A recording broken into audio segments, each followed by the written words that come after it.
அனைவருக்கும் வணக்கம். திங்களன்று திருப்திகரமாக நடந்து கொண்டிருக்கும் நம் நாட்டின் 77வது குடியரசு தின விழாவிற்கு உங்களை வருக வருக என வரவேற்கிறேன். நமது சிறப்பு விருந்தினர் அதை சொல்றதுக்கு முன்னாடி நம்ம ஸ்கூலோட managing trustee doctor H Batcha sir இருக்கார் இல்லையா, அவர் எப்பயுமே சொல்லுவார், நம்ம நாட்டோட அரசியலமைப்போட 4வது தூணாக இருக்கக்கூடிய பத்திரிகை துறையை வச்சு தான் நம்ம கொடியேற்றணும் அப்படின்னு எல்லா வருஷமும் சொல்லிக்கிட்டே இருப்பார். அதோட கண்டினியூஷனாக இந்த வருஷமும் நம்மளுடைய சிறப்பு விருந்தினர் ஒரு பத்திரிகை துறையிலிருந்து மிஸ்ஸஸ் திலகவதி மேம், மூத்த செய்தியாளர், புதிய தலைமுறை சேனலிருந்து. Welcome ma'am.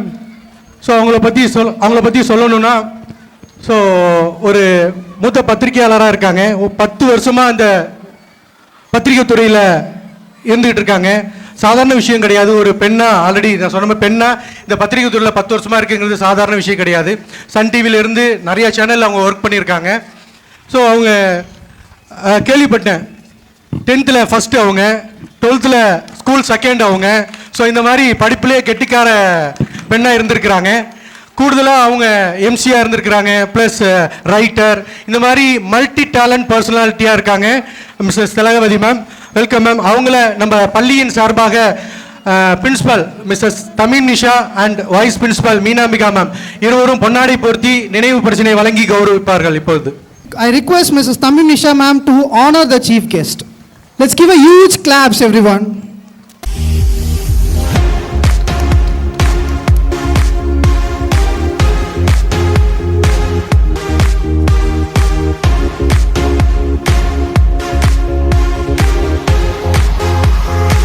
பாரதி கண்ட புதுமை பெண், ஒளிபரப்பின் முக்கிய முகமாக பணியாற்றும் நெறியாளர், நேர்காணல் மற்றும் இசை தொடரை சமூக ஊடகங்களில் தொகுத்து வரும் தொகுப்பாளர், நேர்காணல்களை கண்களுக்கு மிக அழகாக காட்டுவதில் சிறந்தவர்.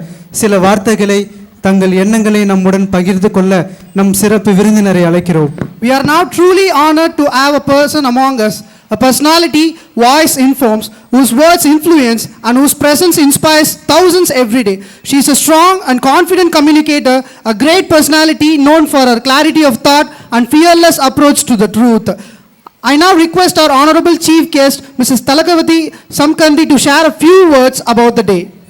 தமிழுக்கும் அமுதென்று பேர், அந்த தமிழ் இன்பத் தமிழ் எங்கள் உயிருக்கு நேர் என்ற பாவேந்தரின் வரிகளுக்கிணங்க தமிழன்னையை வணங்கி, என்னுடைய அன்னை தந்தையை வணங்கி, தாரக மந்திரமாம் என் தன்னம்பிக்கையை வணங்கி என்னுடைய உரையை தொடங்குறேன்.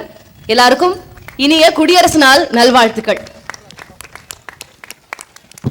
இன்னைக்கு முதல்ல எல்லாருக்கும் வணக்கம் சொல்லணும் அப்படின்னு ஆரம்பிச்சா அது நன்றி கலந்த வணக்கமாக இருக்கிறது. முதல்ல இவ்வளோ அற்புதமான ஸ்டூடெண்ட்ஸ் ரமணியம் சங்கரா மெட்ரிக் பள்ளிக்கு என்னுடைய மனமார்ந்த வாழ்த்துக்களும் நன்றிகளும்.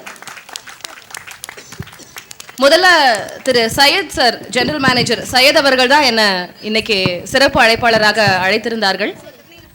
என்னை ரொம்ப அழகாக ரிசீவ் பண்ணி அவ்வளோ அக்கறையாக கவனித்து, madam Tamim Nisha madam, principal ma'am அவர்கள், அதே போல் வைஸ் பிரின்சிபல் திருமிகு மீனாம்பிகா மேம் அவர்கள் எல்லாரும் ரொம்ப அக்கறையாகவும் அன்பாகவும் கவனித்து இன்றைக்கி என்னை உள்ளே கூட்டிகிட்டு வந்தாங்க.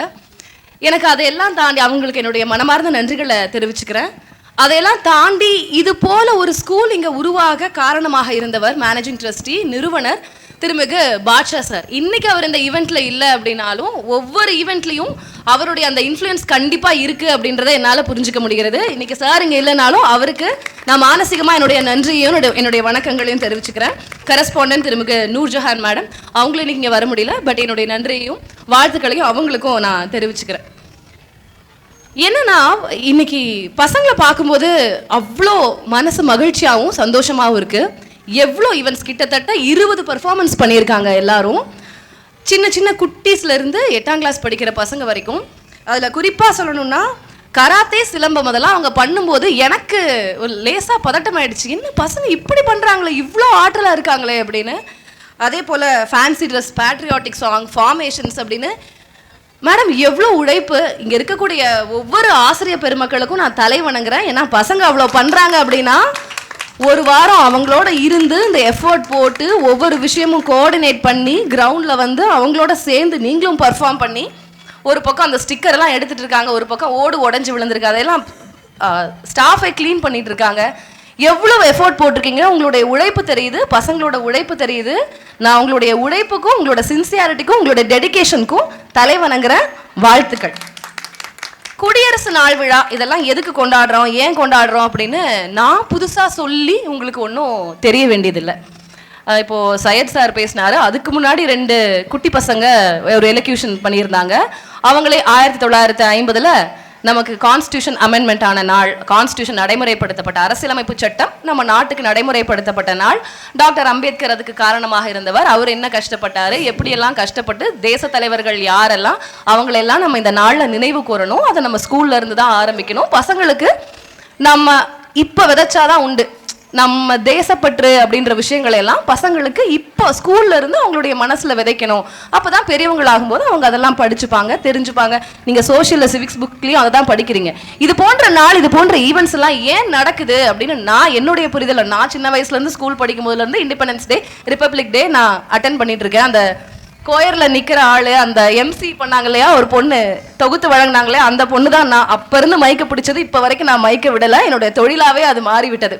அந்த வகையில் ஸ்கூலில் இருக்கும்போது நான் இந்த பர்ஃபார்மன்ஸ் கேங்கில் இருப்பேன், இல்லைனா அந்த எம்சி கேங்கில் இருப்பேன். இன்னைக்கு நான் சீஃப் கெஸ்ட்டாக இருக்கேன். அது ஒன்று தான் டிஃபரன்ஸ், தவிர நம்ம இதனுடைய தாற்பயம் அப்படின்றது மாறவே இல்லை.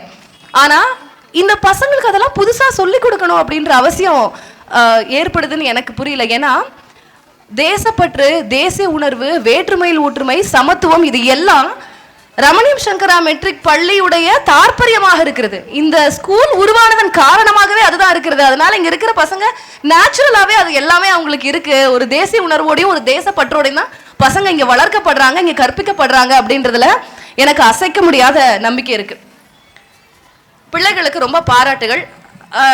நான் பேசிக்கலி ஐம் அ ஜேர்னலிஸ்ட். நான் ஒரு செய்தியாளர். சிலர் என்ன பார்த்துருக்கலாம். புதிய தலைமுறையில கிட்டத்தட்ட இது 8 ஆண்டுகள் நான் பணி நிறைவு பண்ணியிருக்கேன்.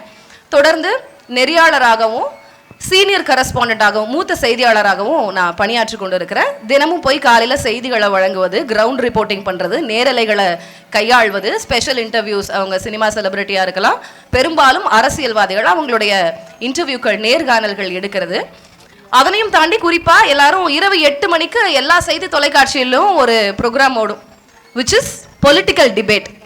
அரசியல் விவாதங்கள் நடைபெறும். புதிய தலைமுறை தொலைக்காட்சியில் அது நேர்பட பேசு அப்படின்னு சொல்லுவோம். எனக்கு தெரிஞ்சு அந்த நேர்பட பேசு சேர்ல நான் முதல் உட்காரும் போது எனக்கு வயசு 25ஓ 26ஓ. நான் இருக்கிறதுலே அங்கே நான் தான் சின்ன பிள்ளை. ஏன்னா என்னுடைய தொலைக்காட்சியில், ஏன் எந்த ஒரு தொலைக்காட்சியிலுமே ஒரு நெறியாழ்கை, அதுவும் prime time band. Prime time அப்படின்னா எல்லாருமே அதிகமாக டிவி பார்க்கக்கூடிய நேரம் 8 to 9 பேண்ட் அப்படின்னு சொல்லுவாங்க.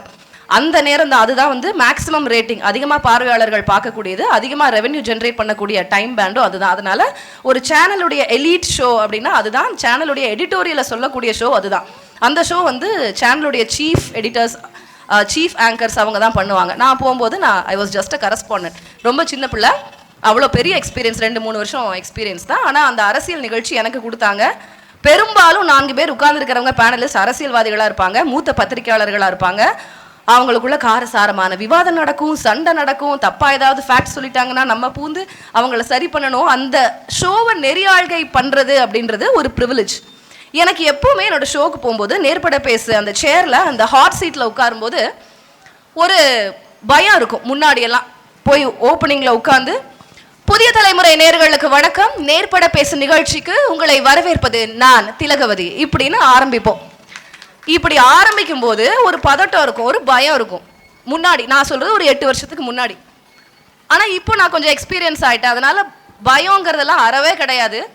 ஆனா ஒரு பெரிய பொறுப்புணர்வு இருக்கும். ஏன்னா சேனலுடைய நம்பகத்தன்மையை, கிரெடிபிலிட்டியோ சொல்லக்கூடிய ஷோ. அந்த ஷோவில் இன்னைக்கு நம்ம இருக்கோம், பிரைம் டைமில் இருக்கோம், 4 பேர் வருவாங்க, என்ன பிரச்சனையானாலும் நம்ம தான் கையாள போகிறோம், நம்ம தான் ஹேண்டில் பண்ண போகிறோம் அப்படின்ற மிகப்பெரிய பொறுப்புணர்வு இருக்கும். சண்டையாகாமல் பார்த்துக்கணும், தப்பாக ஏதாவது ஃபேக்ட் சொன்னாங்கன்னா நம்ம சரி பண்ணணும். நம்ம வாயிலிருந்து வரக்கூடிய வார்த்தைகள் எதுவும் ஒரு லூஸ் ஸ்டாக் விட்டுறக்கூடாது, தவறாக எதுவும் சென்று சேர்ந்து விடக்கூடாது ஆடியன்ஸ்க்கு அப்படின்ற மிகப்பெரிய பொறுப்புணர்வு எனக்கு ஒவ்வொரு நாளும் இருக்கும். செய்தித்துறையை பொறுத்த வரைக்கும் ஒவ்வொரு நாளுமே each day is a new day அப்படின்னு சொல்லுவோம். ஒவ்வொரு நாளும் நீங்கள் படிக்கணும், அப்டேட் ஆகிட்டே இருக்கணும், செய்திகளை சொல்லும்போது சரியாக சொல்லணும். அதுவும் இந்த மாதிரி ஒரு அரசியல் விவாத நிகழ்ச்சியில் இருக்கும்போது இன்னுமே அந்த பொறுப்புணர்வு அதிகமாக இருக்கும். ஆனால் இன்னைக்கு இந்த மேடையில் நிற்கும் போது எனக்கு என் நேர்பட பேச டிபேட் ஷோவில் உட்கார்றதை விட 10 மடங்கு அதிக பொறுப்புணர்வோடு நான் உணர்றேன். ஏன் நான் அட்ரஸ் பண்ணிட்டு இருக்கிறது நாளைய சமுதாயத்தினரிடம். நாளைய இளைய தலைமுறையிடம் நான் பேசிக்கிட்டேன். அதனால ஒரு வார்த்தை கூட அவங்களுக்கு தேவையில்லாத விஷயம் எதுவும் சொல்லிடக்கூடாது. அவங்களுக்கு வேண்டியது இன்னைக்கு ஏதாவது ஒரு டேக்அவே, ஏதாவது ஒரு நல்ல விஷயம் அவங்க வீட்டுக்கு போகும்போது அவங்க மனசுல கொண்டு போகணும் அப்படின்ற எண்ணமும் மிகப்பெரிய பொறுப்புணர்வும் இருக்கு. எல்லாம் அங்க இருக்கிறவங்களாம் ரொம்ப குட்டி சின்ன சின்ன பசங்க, ஓரளவுக்கு 6th 7th 8th standard students. Please be seated, எல்லாரும் உட்காருங்க, நீங்க கவனிக்கணும் அப்படின்னு நான் கேட்டுக்கிறேன். அதை தாண்டி ஸ்டாஃப்ஸ் யாராவது பிஸியா இருந்தீங்கன்னா குழந்தைங்களை செட்டில் பண்ணிட்டு உட்காருங்க. அதே போல பேரண்ட்ஸ்க்கு இது ரொம்ப முக்கியம். அடுத்து நான் ஒரு 10 நிமிஷம் பேச போறேன் அப்படின்னா உங்க காதுகளை மட்டும் இல்ல, உங்க மனசை கொடுங்க, கொஞ்சம் கவனம் செலுத்தி கேளுங்க. இது உங்களுக்கு இல்ல, குழந்தைகளுக்கு இல்ல, உங்க கூட இருக்கிற எல்லாருக்கும் உங்க வாழ்க்கைக்கு மனதுமாக இன்னைக்கு ஏதாவது ஒரு விஷயம் டேக்அவேவா நீங்க எடுத்துட்டு போங்க. பசங்க இந்த காலத்துல ரொம்ப ரொம்ப ஷார்ப்புங்க. நீங்க இப்ப இருக்கிற குட்டி குழந்தை ஒரு சின்னதா ஒரு கேள்வி கேட்டா நம்ம அப்படியே திணறோம். எனக்கு வீட்டில் ஒரு குழந்தை இருக்கு. அது மிளகா செடி சைஸ்ல இத்தினோண்டு ஒரு பாப்பா இருக்கும்.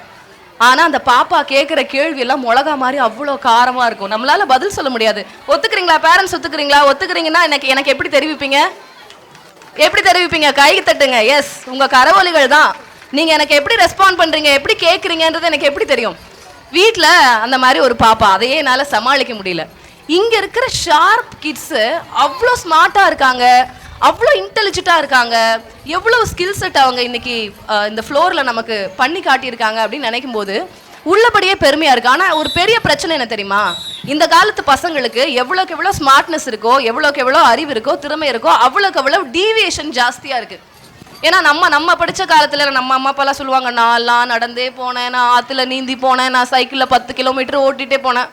என்ன போ, எங்கள் காலம் அப்படி இல்லை அப்படின்னு நம்மலாம் சொன்னோமா? இப்போ மாடர்ன் ஏஜ் பேரண்ட்ஸ் நம்ம அப்படிலாம் சொன்னோமா? நம்ம பசங்களுக்கு நம்ம என்ன பண்ணுறோம்? உனக்கு இவ்வளோ வசதி பண்ணி கொடுத்துருக்கமே, ஆனால் நீ படிக்கிறியா, நீ சொல்கிற பேச்சு கேட்குறியா, இப்படிலாம் நம்ம கேட்குறோம். ஆனால் இந்த காலத்து பிள்ளைங்க டெக்னாலஜி பூமில் இருக்குது, அது மனுஷங்களை தூக்கி சாப்பிட்ருது. இப்போ ChatGPT கிட்ட தான் பையன் அதிகமாக பேசுகிறான், ஃபோன் கிட்ட தான் அதிகமாக பேசுகிறான், யூடியூப் ஷார்ட்ஸ் தான் பார்க்குறாங்க, இன்ஸ்டாகிராம் ரீல்ஸ் தான் பார்க்குறாங்க, வாட்ஸ்அப், ஸ்னாப்சாட், இப்படி தான் வாழ்க்கை ஓடிக்கிட்டு இருக்கு. எல்லாமே இன்டர்நெட் அப்படின்னு ஆயிடுச்சு. அதில் உங்களுக்கு தேவையான விஷயம் மட்டும் தான் வருதா? இல்லை, தேவையில்லாத நிறைய விஷயங்கள் வருது. எவ்வளோ பேர் பேரண்ட்ஸுங்க மைண்ட்லெஸ் ஸ்க்ராலிங் பண்ணுறீங்க? ஃபோன் எடுத்து இப்படி கையில் வச்சா எவ்வளோ அரை மணி நேரம் போதா, 1 மணி நேரம் போகுதா நமக்கே தெரியாது, போயிட்டே இருக்கும். அடுத்து பொட்டேட்டோ சிப்ஸ் சாப்பிட்ற மாதிரி நீங்கள் வாயில் போட்டிங்கன்னா அடுத்தடுத்து இன்னொரு சிப்ஸை போட்டுக்கிட்டே இருக்கணும். கரெக்டாக? அந்த மாதிரி மைண்ட்லெஸ் ஸ்க்ராலிங்காக போயிட்டு இருக்கு. இவ்வளோ டீவியேஷன் சுற்றி உங்களை சீரழிக்கிறதுக்கான விஷயங்கள் அத்தனையும் இருக்குது. அதுக்கு அத்தனைக்கும் நடுவில் இன்சுலேட்டடாக இந்த குழந்தைங்க தினம் ஸ்கூலுக்கு வராங்க, அவங்க ஹோம்ஒர்க் பண்ணுறாங்க, அசைன்மெண்ட் அப்சர்வேஷன் ரெக்கார்ட் பண்ணுறாங்க, படிக்கிறாங்க, இந்த மாதிரி ஒரு ஈவெண்ட்டுக்கு தயாராகிறாங்க. அதில் அவங்களுக்கு ஒரு டிசிப்ளின் இருக்குது, ஒரு சின்சியாரிட்டி இருக்குன்னா ஹேட்ஸ் ஆஃப் டு சில்ட்ரன். முதல்ல நம்ம பசங்களுக்கு கடமைப்பட்டிருக்கோம். இந்த மாதிரி டெக்னாலஜி நம்மளை சீரழிச்சுக்கிட்டு இருக்கிற இந்த ஒரு காலகட்டத்தில் அவங்க படிக்கிறாங்க, சின்சியராக இருக்காங்க அப்படிங்கிறதே ஒரு பெரிய விஷயம். அவங்களுக்கு ஹேட்ஸ் ஆஃப். அடுத்து coming to parents, you know what, modern parenting is the most toughest job. இப்போ இந்த காலகட்டத்தில் இருக்கிற பிள்ளைங்களுக்கு இவ்வளோ டீவியேஷன் இருக்குன்னா அந்த டீவியேஷன்ல இருந்து பிள்ளைங்களை காக்கக்கூடிய பொறுப்பும் கடமையும் யாருக்கு இருக்கு? அஃப்கோர்ஸ் நமக்கு, பெற்றோர்களாகிய நமக்கு இருக்கு. நம்மளே இப்போதான் இன்னும் நம்மளுடைய வாழ்க்கையை எப்படி எந்த பக்கம் போகிறது அப்படின்னு யோசிச்சுட்டு இருப்போம். அதுக்குள்ளே நமக்கு ஒரு பொறுப்பு இருக்குது, ஒரு பிள்ளை இருக்குது. இவ்வளோ டீவியேஷன்ஸ்க்கு மத்தியில் அவன் டெக்னாலஜியோட போயிடாமல் அவன் அதிகமாக அம்மா கிட்ட பேசுவானா இல்லையான்னு தெரியாது, அவன் ஃபோன் கிட்ட தான் அதிகமாக பேசிட்டு இருக்கான். சின்ன குழந்தைங்களே எப்படி தான், வாவ் என் பையன் பார்த்தீங்கன்னா அவனே வந்து யூடியூப் போட்டுக்குவான், அவனே ஓப்பன் பண்ணி அவனுக்கு எல்லாமே தெரியுது. அந்த குழந்தை டெக்னாலஜியோட தாங்க பிறந்தது. நம்ம பிறக்கும் போதெல்லாம் அதெல்லாம் இல்லை. கடைசியாக அந்த சுற்றி ஃபோன் ஒன்று இருக்குமே, ரிசீவரில் வைக்கிற ஃபோன், அந்த ஃபோனை பார்த்த ஜென்ரேஷன் நம்மளாக தான் இருப்போம். இந்த பசங்கள்லாம் செல்ஃபோனோடைய தான் பிறந்திருக்காங்க, செல்ஃபோனோடைய தான் வளர்றாங்க. இந்த மாதிரி ஒரு ஈராலையும் பசங்களை இதுகிட்ட இருந்தெல்லாம் காப்பாற்றி ஒழுக்கத்தோடையும் நன்னெறியோடையும் நல்ல பிள்ளைங்களா இந்த சமுதாயத்துக்கு கொடுக்க வேண்டிய பொறுப்பு பெற்றோர்களாகிய நமக்கு இருக்கு. அந்த வேலையை இப்போ எனக்கு தெரிஞ்சு நிறைய பேர் வீட்டில் 2 பேரும் வேலைக்கு போகிறவங்களா இருப்பீங்க, அம்மா அப்பா 2 பேரும் வேலைக்கு போகிறவங்களா இருப்பீங்க. இதுக்கு முன்னாடி ஜென்ரேஷனில் அப்படி இல்லை.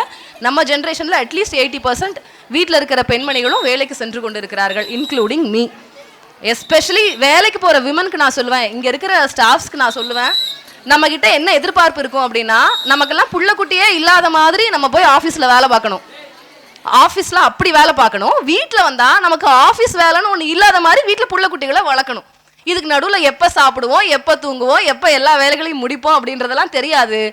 இந்த ஏஜ்ல இருக்கிற பேரண்ட்ஸ் தான் you are doing the most toughest job. இதுக்கு முன்னாடி ஜென்ரேஷன் உங்களோட பேரண்ட்ஸ் அப்படி இல்லை, இவ்வளோ டீவியேஷனுக்கு நடுவில் உங்களை அவங்க வளர்க்கல. அடுத்து வர ஜென்ரேஷன் பேரண்ட்ஸும் இப்படி இருக்க மாட்டாங்க, அவங்களுக்கு கொஞ்சம் ஈஸி ஆகிடும். நீங்கள் தான் அந்த டிரான்சிஷன் ஃபேஸில் இருக்கீங்க. You are doing the best job in the world, the toughest job in the world. Hats off to you. உங்கள் எல்லாருக்கும் என்னுடைய மனமார்ந்த பாராட்டுகளும் வாழ்த்துகளும். ஏன்னா ஐ ஆம் ஒன் அமங் தம். உங்களுக்கெல்லாம் கோயில் கட்டணும் அப்படின்னு நான் சொல்கிறேன்னா அதில் ஒரு சின்ன செல்ஃபிஷ்னஸ் இருக்குது. நானும் போய் அந்த கோயிலில் உட்காருவேன். ஏன்னா I am also A modern day parent.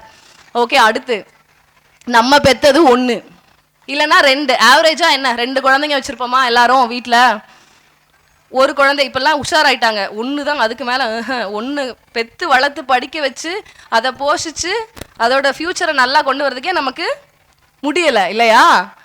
ஆனால் ஸ்கூலுக்கு வந்து பார்த்தீங்கன்னா அவங்க வீட்டில் 2 குழந்தை இருக்கும். அதையெல்லாம் தாண்டி வகுப்பில் 40 குழந்தைங்க என்கிட்ட படிக்குதுன்னா அந்த 40 குழந்தையுமே என்னோட குழந்தை அப்படின்னு ஒரு ஸ்டாஃப் அவங்கள டீல் பண்ணணும். 40 குழந்தையுமே முதல்ல ஆரோக்கியமாக இருக்கா, பாதுகாப்பாக இருக்கா, நல்ல பிள்ளைகளா இருக்கா, அதுக்கு ஏதாவது மனக்குறை இருக்கா, நல்லா படிக்கணும், எல்லா குழந்தைகளும் நல்லா படிக்கணும், எல்லா குழந்தையும் பாஸ் ஆகணும், எல்லா குழந்தையும் ஒழுக்கமா நன்னெறியோட இருக்கணும், எல்லா குழந்தையும் வாழ்க்கையில மேல வரணும், எல்லா குழந்தையுமே பேர் சொல்ற பிள்ளையா அவங்களுடைய பெற்றோரை நல்லபடியா பார்த்துக்கணும். அப்படின்னா அதுக்கு ஆசிரியர்களுடைய பொறுப்பு. அது எவ்வளவு பெரிய விஷயம். தன்னோட குழந்தைய பாக்குறாங்களோ இல்லையோ, உங்க ஸ்கூல்ல தான் அதிகமா குழந்தைங்க டைம் ஸ்பெண்ட் பண்றாங்க. அவங்க குழந்தைய வீட்டில் யார் பார்த்துக்குவாங்கன்னு அவங்களுக்கு தெரியாது. ஆனா இங்க பள்ளிக்கூடத்துக்கு வந்தா 40 குழந்தை என்னோட பொறுப்பா, 50 குழந்தை என்னோட பொறுப்பா, அத்தனையுமே ஏன் பிள்ளைங்க அப்படின்னு பாக்குறவங்க தான் ஆசிரியர்கள். தலை தாழ்ந்து நான் வணங்குறவங்கள. உங்களுக்குலாம் நேஷனல் அதெல்லாம் இல்லை, உங்களுக்கு நோபல் பிரைஸே கொடுக்கணும். எவ்வளவு உங்களை பாராட்டினாலும் தகும். இப்பவும் நான் இங்க பேசிட்டு இருக்கேன், நீங்க உட்காந்து கேட்டுட்டு இருக்கீங்க. அங்க இருக்கிற ஸ்டூடெண்ட்ஸ் எல்லாம் யாரோட பொறுப்பு? அஃப்கோர்ஸ் ஆசிரியர்களோட பொறுப்பு இல்லையா? தலை தாழ்ந்த என்னுடைய வணக்கங்களை தெரிவிச்சுக்கிறேன். அடுத்ததா கல்வியினுடைய முக்கியத்துவம் என்ன அப்படிங்கிறத பற்றி ஒரு சில வார்த்தைகள், ஒரு சில பாயிண்ட் சொல்லிட்டு நான் என்னுடைய உரையை முடிக்கணும் அப்படின்னு நினைக்கிறேன். இந்த காலத்து பிள்ளைங்க நான் முன்னாடி சொன்ன மாதிரி டீவியேஷன் அதிகமாக இருக்கக்கூடிய ஒரு காலகட்டத்தில் நீங்கள் குழந்தைங்களை வளர்த்துட்டு இருக்கீங்க. இந்த மாதிரி ஒரு நல்ல ஸ்கூலில் நீங்கள் படிக்க வைக்கிறதே முதல் வெற்றி. அதை தாண்டி இன்னைக்கு என்ன உங்களுக்கு நீங்கள் வீட்டுக்கு போகும்போது என்ன டேக்அவே, என்ன மனசில் எடுத்துகிட்டு போகணும் அப்படின்றத நான் சொல்கிறேன். இங்கே இருக்கிற கொஞ்சம் பெரிய பிள்ளைங்க, ஒரு 10 வயசு அதுக்கு மேலே இருக்கக்கூடிய கிட்ஸ் இருந்தீங்கன்னா உட்காந்துருங்க. Just listen to me for another 5 minutes. இதில் 2 விஷயம் கவனச்சிதறல் இருக்கக்கூடாது அப்படிங்கிறதுக்கான 2 விஷயம். இது இப்போ இல்லை, பெரியவங்களுக்கு இல்லை, குழந்தைகளுக்குள்ள எல்லாருக்குமே அப்ளை ஆகக்கூடிய விஷயம். அந்த 2 விஷயத்த நான் சொல்கிறேன். அதுக்கான எடுத்துக்காட்டோட நான் சொல்லுவேன். உங்கள் மனசில் நீங்கள் இங்கேருந்து போகும்போது அதை நான் பதிய வச்சுருவேன். Point number 1, don't deviate from your primary duty. எல்லாருக்குமே அடிப்படை கடமை, அடிப்படை பொறுப்பு அப்படின்னு ஒன்று இருக்கும். ஒரு பிறந்த குழந்தைக்கு கூட ஒரு அடிப்படை கடமை இருக்குது. What it is to stay alive. உயிரோடு இருக்கணும். ஒரு குழந்தை பிறந்துச்சுன்னா அது ஜஸ்ட் உயிரோடு இருக்கணும். கையை காலை ஆட்டிட்டு பால் குடிச்சிட்டு அதை பார்த்துக்கிறதுக்கு ஒரு 4 பேர் இருப்பாங்க. அதெல்லாம் அவங்களோட பிரைமரி டியூட்டி. ஒரு பிறந்த குழந்தைக்கு கூட ஒரு பிரைமரி டியூட்டி இருக்குது. அப்படின்னா எல்லா ஏஜ் குரூப்பில் இருக்கிற எல்லாருக்கும் அந்தந்த காலகட்டத்துக்கான பிரைமரி டியூட்டி, அடிப்படை கடமை அப்படின்றது ஒன்று இருக்கும். ஒரு சின்ன எக்ஸாம்பிளோட நான் சொல்கிறேன். வெயில் வந்துருச்சு, இன்னைக்கு மழை பெய்யும், ஒரு வேளை இன்னைக்கு ஷோ நடக்குமா, ஈவெண்ட்ஸ் நடக்குமா அப்படின்ற ஒரு பெரிய சந்தேகத்திற்கு இடையில இன்னைக்கு நம்ம நடத்தி காட்டியிருக்கோம். இன்னும் ஒரு 10 நிமிஷம் நீங்கள் கோஆப்ரேட் பண்ணீங்கன்னா இதை நல்ல விதமாக முடிச்சு நம்ம ப்ரைஸ் டிஸ்ட்ரிபியூஷனுக்கு போயிடலாம். ஓகே, ரொம்ப காலத்துக்கு முன்னாடி, ரொம்ப வருடங்களுக்கு முன்னாடி ஒரு இடத்துல ஒரு கலங்கரை விளக்கம் இருந்தது. யாராவது இங்கே மைக் வச்சிருக்கீங்களா? கலங்கரை விளக்கம்னா என்ன யாராவது சொல்ல முடியுமா? ஸ்டூடெண்ட்ஸ் யாராவது சொல்ல முடியுமா? Is there a mic? Can someone give the mic? இங்க யாராவது மைக் கொடுக்க முடியுமா? பசங்க ஸ்டூடெண்ட்ஸ் எவ்வளவு பேர் இருக்கீங்க இங்க? கலங்கரை விளக்கம்னா என்ன யாராவது ஒருத்தர் சொல்ல முடியுமா? பெரிய பசங்க யாருக்கு தெரிஞ்சாலும் சொல்லலாம். nobody. சரி, இந்த சைடு பேரண்ட்ஸ் யாராவது ஹேண்ட் ரைஸ் பண்ணுங்க, கை தூக்குங்க. கலங்கரை விளக்கம்னா என்ன, எதுக்கு பயன்படுது, எனக்கு அது மட்டும் சொல்லுங்க. ஓகே, ஸ்டூடெண்ட்ஸ் அண்ட் பேரண்ட்ஸ், பெற்றோர்கள். கலங்கரை விளக்கம்னா என்ன எல்லாருக்கும் தெரிஞ்சிருக்கும். எந்திரிச்சு சொல்லுங்க பாப்போம். Please get up. எந்திரிச்சு சொல்லுங்க பாப்போம். கப்பலுக்கு வந்து திசை தெரியாம இருக்கும்போது நான் இங்க நிக்கிறேன் அப்படின்னு சொல்லி ரூட் காட்டுற இடம். சரி, தட்ஸ் லைட் ஹவுஸ். கரெக்டா? கலங்கரை விளக்கம் அப்படின்னா அவங்களுக்கு ஒரு பாராட்டுதல் கொடுத்துருங்க. உங்க பேர் என்னம்மா? ஹேமலதா. ஹேமலதா. கலங்கரை விளக்கம்ங்கிறது லைட் ஹவுஸ், நம்ம எல்லாருக்குமே தெரியும். கரை இங்க இருக்குன்னு கப்பலுக்கு சொல்றது. இரவு நேரங்கள்ல கப்பல் வழிதமறி சென்றுடாம இதுதான் கரை அப்படின்னு அவங்களுக்கு சிக்னல் பண்றதுக்காக, ஒளி காட்டுறதுக்காக இருக்கக்கூடிய இடம் தான் கலங்கரை விளக்கம். பல வருடங்களுக்கு முன்னாடி இந்த மாதிரி ஒரு கலங்கரை விளக்கம் இருந்தது. இப்பதான் நமக்கு எலக்ட்ரிசிட்டி இருக்கு, லைட் எல்லாம் இருக்கு. இப்படி சென்னை பக்கமா போனீங்கன்னா மெரினா பக்கத்துல லைட் ஹவுஸ் எல்லாம் இருக்கும். ஆனா நெடுங்காலத்துக்கு முன்னாடி எண்ணெய் ஊற்றி ஒரு பெரிய திரி போட்டு, இப்போ திருவண்ணாமலை தீபம்லாம் எப்படி மேலே பற்ற வைக்கிறாங்க அந்த மாதிரி தீப்பந்தம் வச்சு நீங்கள் பற்ற வைக்கணும். இப்போ இந்த லேம்ப் கூட லைட் பண்ணாங்கல்ல, அந்த மாதிரி ஒரு பெரிய கலங்கரை விளக்கத்துக்கு மேலே கண்ணாடி கூண்டெல்லாம் வச்சு நீங்கள் லைட் பண்ணணும். அப்படி ஒரு கலங்கரை விளக்கம் இருந்தது. அதுக்கு கீழே லைட் ஹவுஸ் மேன் அப்படின்னு சொல்லுவாங்க. அவர் அதை பார்த்துக்குவார். அவர் தான் தினமும் ஒரு 6 மணி ஆயிடுச்சு, இருள் கவிய ஆரம்பிச்சிருச்சுன்னா மேலே போய் தீப்பந்தம் வச்சு அதை பற்ற வச்சு நைட்டு முழுக்க அந்த கலங்கரை விளக்கம் எரியறத அவர் உறுதிப்படுத்தணும். அதுதான் அவருடைய வேலை. அவர் அது கீழேயே தங்கியிருப்பார். பேரலாக எண்ணெய் இருக்கும், ஆயில் கேன் வச்சுருப்பாங்க. அப்போ தான் நீங்கள் தினம் அதுக்கு எண்ணெய் ஊற்ற முடியும், அதை கலங்கரை விளக்கத்தை பற்ற வச்சு எரிய வைக்க முடியும். அது அவருடைய வேலையாக பார்த்துக்கிட்டு இருந்தார். ஒரு நாள் என்னாச்சு, இரவு அவர் தூங்கிக்கிட்டு இருக்கும்போது ஒருத்தவங்க வந்து கதவு தட்டுறாங்க. எனக்கு கொஞ்சம் எண்ணெய் வேணும் அப்படின்னு கேட்குறாங்க. ஏன் அப்படின்னா, வீட்டில் வந்து அடுப்பு எரிக்கிறதுக்கு எண்ணெய் இல்லை, என்னால் இப்போ போய் வாங்க முடியாது, ராத்திரி ஆகிடுச்சு, நீங்கள் கொஞ்சம் எண்ணெய் கொடுங்க. சரின்னு கொடுத்துட்றாரு. இதே மாதிரி இன்னொரு நாள் நல்லா மழை பெஞ்சிட்டு இருக்கும்போது வந்து தப்பன்னு ஒரு அம்மா கதவு தட்டுறாங்க. என்னம்மா அப்படின்னு கேட்கும்போது, மழை பெஞ்சிட்டு இருக்கு, ஏன்னா வீட்டில் வந்து பூச்சி புழுலாம் வந்துடும், பாம்பெல்லாம் வந்துடும், வீட்டில் சின்ன சின்ன பசங்க இருக்காங்க, குழந்தைங்களாம் இருக்காங்க, எங்களுக்கு கொஞ்சம் எண்ணெய் கொடுங்க, வீட்டில் எதுவுமே இல்லை, விளக்கு போடுறதுக்கு, விளக்கு எரிக்கிறதுக்கு கூட எண்ணெய் இல்லை. சரின்னு எண்ணெய் கொடுத்துட்றாரு. இதே மாதிரி நிறைய அக்கேஷன்ஸ், ஆள் வர்றாங்க, எங்களுக்கு அவசரமாக கொஞ்சம் எண்ணெய் வேணும், என்னால் இப்போ போய் வாங்க முடியாது, எண்ணெய் இவர் தான் பேரலாக எண்ணெய் வச்சிருக்காரு. கலங்கரை விளக்கத்துக்கு ஊற்றுறதுக்கு எவ்வளோ எண்ணெய் வச்சுருப்பாங்க. கொஞ்சம் கொஞ்சமாக எண்ணெய் கொடுத்துட்றாரு எல்லாத்துக்கும். ஒன் ஃபைன் டே என்ன ஆகுது, கலங்கரை விளக்கம் டிம் ஆகுது. ஈவினிங் ஆகும்போது சரி எண்ணெய் ஊற்றலான்னு போகும்போது இவர்கிட்ட எண்ணெய் இல்லை, தீர்ந்து போச்சு.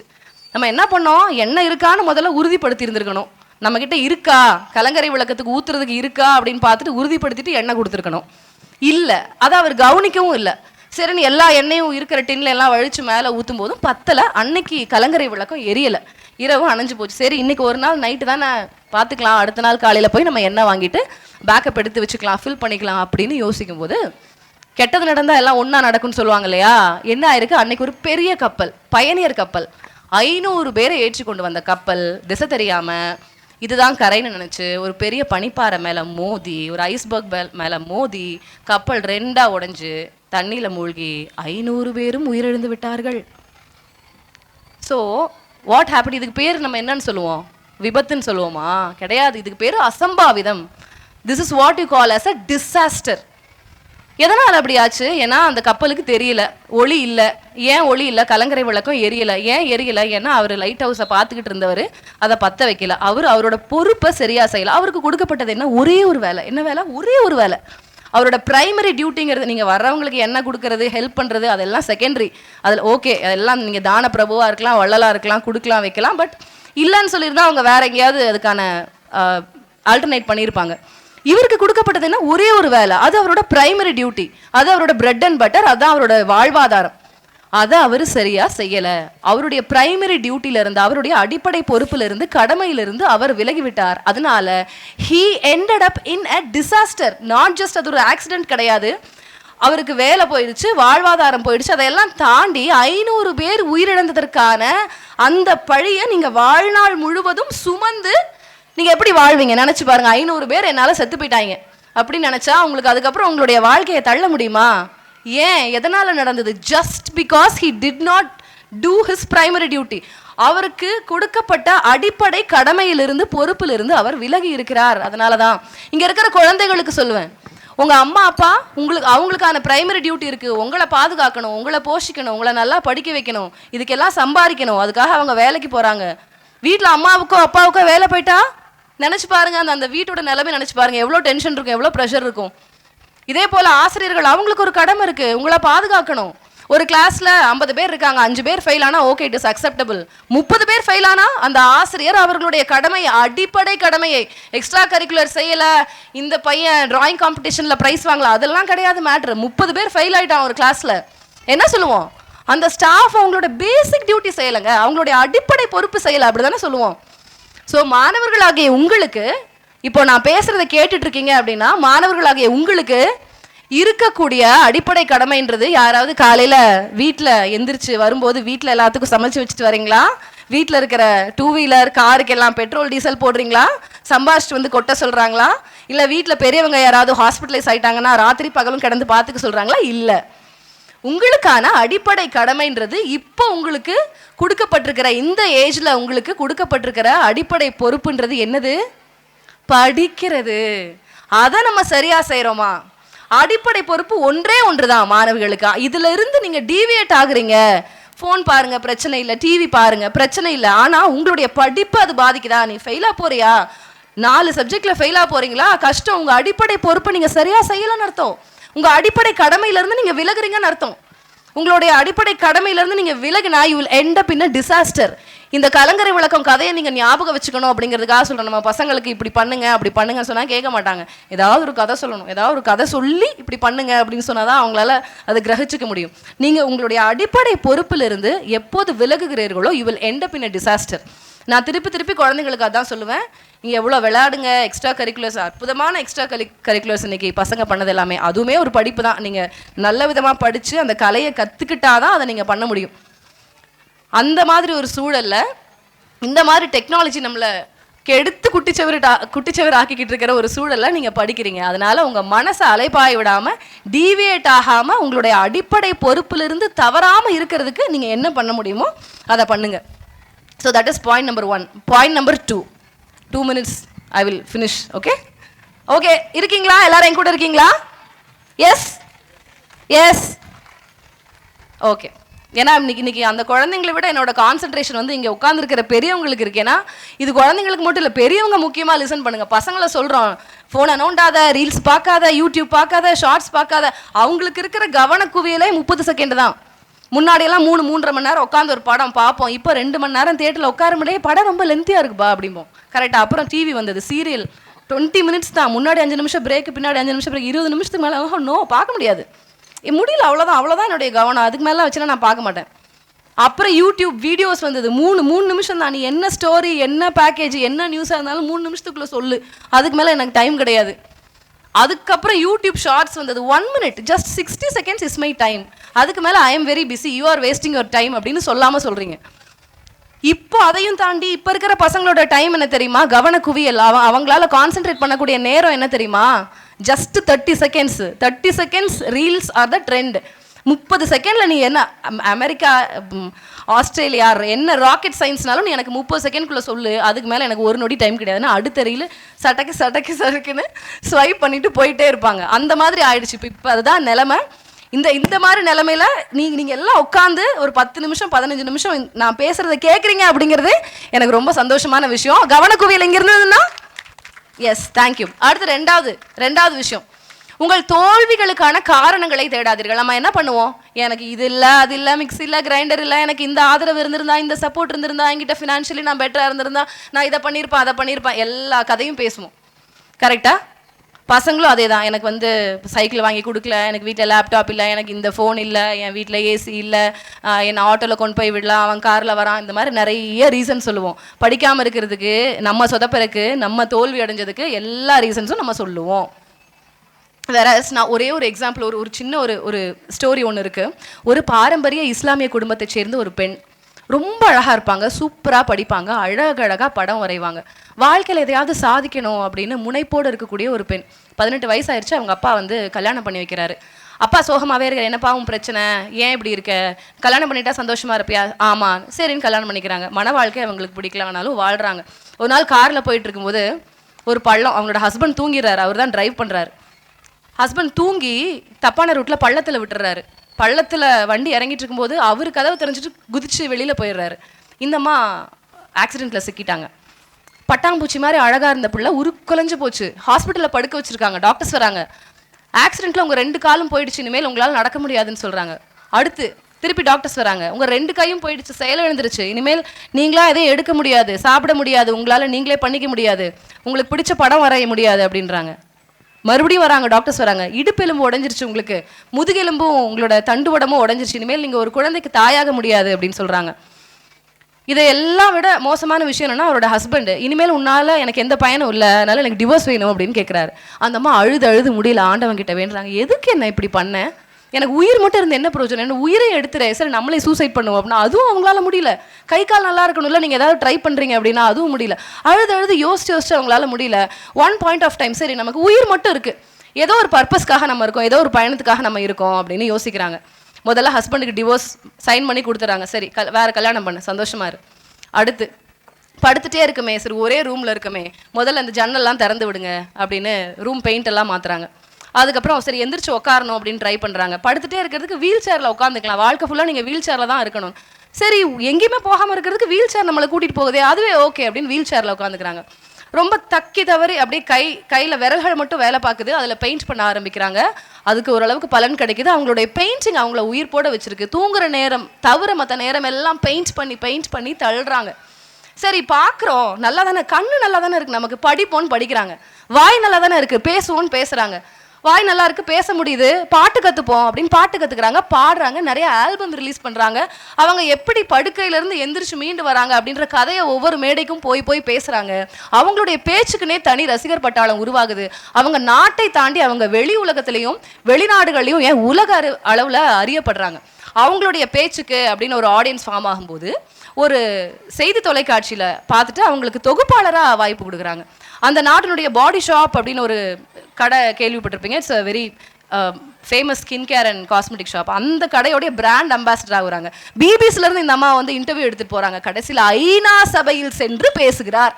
இந்த வீல் சேரில் இருக்கிற இந்த லேடி படுத்து மரண படுக்கையில் இருந்தவங்க, அவங்களால எதுவுமே செய்ய முடியாது. நினச்சி பாருங்க, நம்மளை அந்த இடத்துல பொசிஷன் பண்ணுங்க. நான் எப்பவுமே அதான், ஒரு விஷயம் யாராவது பண்ணுறாங்கன்னா நான் என்ன அதில் பொசிஷன் பண்ணுவேன்.